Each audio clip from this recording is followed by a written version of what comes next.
Congratulations on the victory. How you feeling? Excellent Feeling performance. great, man. I visualized this for so long, and the fact that it's actually happening, it's crazy. When you really have a dream and pursue it, crazy things happen. I remember you said there you envisioned a head kick or wanted a head kick, but I always settle for want this. Everyone says I'm a grappler, but I always want a knockout. Maybe I'm just violent. I hang around violent people in the gym, so they're rubbing off on me. What did you see in your opponent prior to this one when you got the date announced and everything? Me and my coach did a really good job of breaking down his tendencies. We noticed that when he's uncomfortable, he fades back towards, it'd be my left kick, but he keeps getting clipped with overhands. So that's where I thought we were going to find that head kick or an overhand, but I guess it was kind of a hook/overhand, so we predicted it. Yeah, and just, one of the many guys that came over here from CFFC, just talk to me about that pathway that we're seeing unfold. I think CFFC a lot. My boy Arias, the matchmaker, is annoyingly good at his job, and I don't want to put down my opponent, but I felt he was the easiest opponent I had in my last 5 fights, and that coming from a regional promotion and then coming on Contender Series is my best stylistic fight. They're obviously doing annoyingly good at their job and testing their fighters early. Yeah, well, with you saying that, is there something you want to prove in your UFC debut, or? I just want to prove that I want to be the best, man. I want to continue to progress and be the best fighter I could be. I'm very real with myself. I want to keep evolving, get better at grappling, better at striking, and just become more dangerous everywhere. Yeah. What do you think you bring to this middleweight division? And what are your thoughts on the current landscape of the UFC middleweight division? Everyone in the UFC is good, obviously. I'm not going to be the type to be like, oh, I want top 10 guy. 'Cause you see people talking like that and they get slept their next fight. So you just focus on one fight at a time and continue to grow and progress and get better. Yeah. And when do you want to make the turnaround? Do you want a quick turnaround here or any specific location you want to fight at? I don't really have a say in that. It's when Uncle Dana says we want you to fight, I'm there and I'm ready to go. Congratulations. Thank you very much. What are the top arenas to your left? Top What's up, brother? How you doing? My man, congrats on the win, by the way. Thank you. Contract. Give me just like for fun the top arenas you've thought of. I gotta get that one on the bucket list. Cities or countries. Any mix that you're like, okay, I gotta hit these for sure. So me being an East Coast guy, they have a card coming up at Madison Square Garden. That's always a dream. I think that's a super cool venue to be at. Obviously, I'm a Jersey guy. I love the idea of Prudential in my home state. And honestly, Vegas was always a dream too. There's so much legacy in Vegas for fighting combat. So to be a part of that now is awesome to me as well.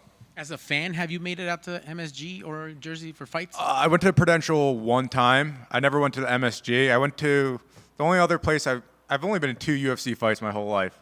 I went to the Prudential one, then I went to go corner my friend Sean Brady in London when he fought Leon. So that was a cool experience for myself there too. That's awesome, bud. And how great is that to say like, hey, I used to sit right there. Now I'm y'all watching me. It's awesome, man. Like everyone puts this like huge. They think any professional athlete's just like you're what's the word? You're gifted, but anyone that's truly like passionate about a goal, if you're continued to chase it with full desire, you can achieve anything. I'm just an ordinary person that might have done something extraordinary today. That's what's up, man. I agree 100%. Last for me, who else believed in you? Who got that first call or that text? I'm sure your phone is just out of control right now, but who have you talked to that said, we did it? Obviously, my mom and dad, I love that, but I owe so much to my guys, Dante Rivera and Carl Roberson over there. I'll say it, and I say it all the time, those guys believed in me before I knew how to believe in myself, and for that, I owe them so much. I can never repay that debt. Words of wisdom. Congrats on the win, my man. Thank you, brother. Nick, congratulations on... Stole your shot. Sorry, boss. Congratulations on adding a second knockout to your record. How are you feeling right now after, I know you said that you're a strong grappler, but you came out here and got it done in 35 seconds with a nice right hook. Was that something that you worked on coming into this fight? So I'm always working on looking for a knockout. It's just, obviously, you're going to take the easiest path to victory. But I remember specifically, I was on the fence with him. I was like, man, we're on Dana White's Contender Series. I can't be boring right now. So I broke off, threw a brick, and it happened to land, and I'm thankful for that. Absolutely. Obviously, coming into this fight, you know that a win might not get you the contract. So how did you approach camp coming into this one? I really didn't change my mindset that much. I feel like if you're a fighter, you should be aiming to finish. What's the point of going in there and letting it get a decision? If me and you were fighting, my goal is to take your head off, and your goal is to take my head off, and we're going to find out who's right. Mm-hmm. Are there any names that you would be interested in? I know you said you're waiting for you'll wait on Uncle Dana, but is there anybody that interests you? Nah, I'm gonna be honest with you. I have like some friends in the UFC. That's the ones I really know. I haven't went down the roster, been like, I want to fight this guy. I want to beat this guy up. I'm just trying to grow and get better. I'm a fiend for progress, and that's all I can do. Do you plan on coming out here to Las Vegas to utilize the PI and everything that they have to offer? Yeah, I'll definitely use the PI when I'm around, but I have such a good team in Jersey. We had Dante Rivera, Brazilian Jiu-Jitsu, and we also cross-trained with Marquez in Philly. I don't need anyone else, really. Between those two gyms and my coaches, I have full faith that we'll get where we need to be. We are in season 10 of Dana White's Contender Series, and obviously it was a little bit different. We used to be a lot more quiet. There wasn't a crowd. So was tonight kind of like a normal fight for you, or was it still that pressure? I mean, I just was very good at being present in the moment and enjoying it. It was definitely a little weird, no walkout music, but other than that, a fight's a fight at the end of the day. I'm trying to take you out, and you're trying to take me out. I don't care if it's in front of 12,000 people, 5 people. We're going to scrap, and we're going to find out who's the better man.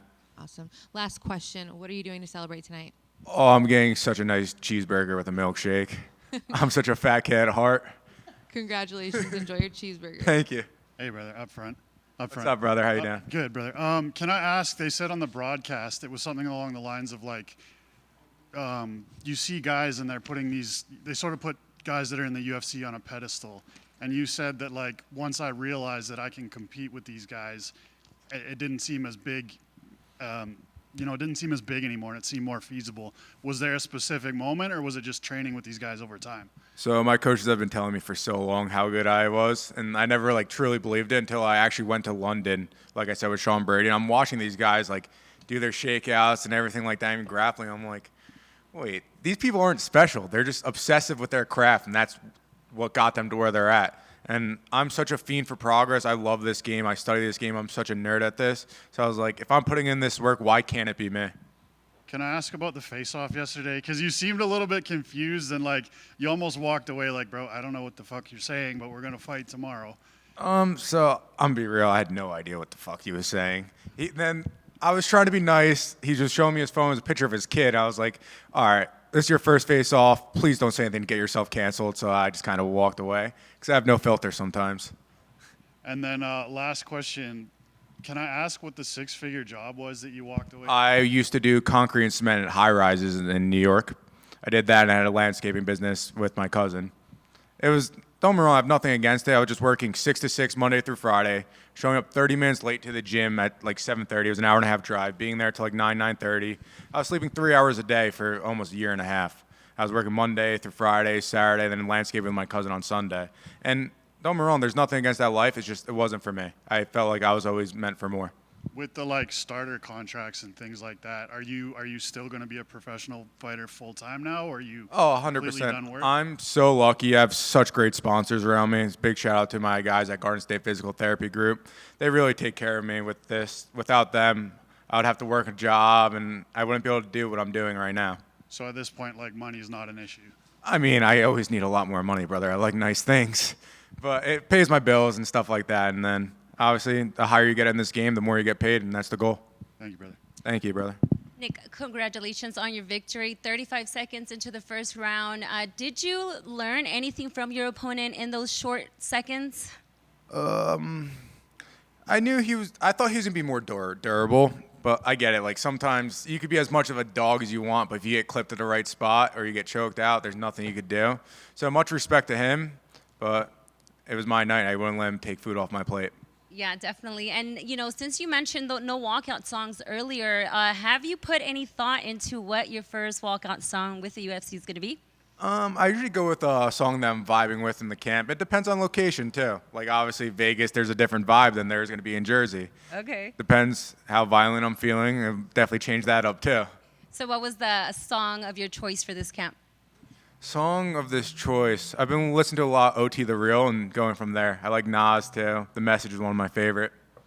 All right. Well, thank you so much. Congratulations again. Thank you. Thank you, guys.